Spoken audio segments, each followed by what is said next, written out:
Well, I want to get started. I want to get started just by going through some of the very basics of outcome-driven innovation.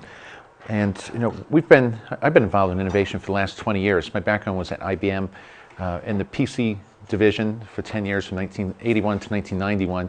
Very interesting time for IBM.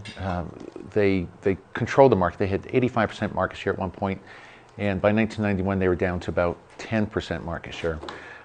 It's hard to do that. It takes some effort, special skills, and coming up with products such as PC Junior, which I'm sure you all have bought one of those. Or maybe you have OS2 on your PCs. Anyone? Microchannel architecture. You know? So it really amazed me that a company such as IBM with that kind of resource could make many mistakes in innovation. Very technology-driven company.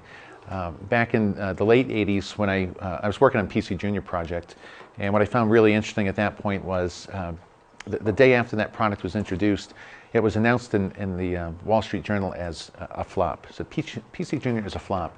And the very next day, and I thought, well, that's really remarkable that it's already a flop. We just put it out yesterday, and today it's a flop.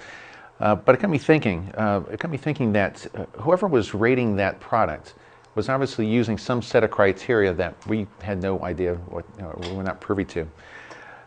And it really got me thinking about what innovation is all about.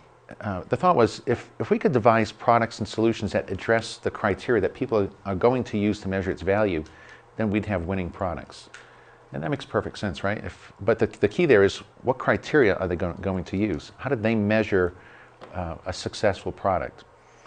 And that set me down the path for where we've gotten to today, to figure out, how do customers actually measure value?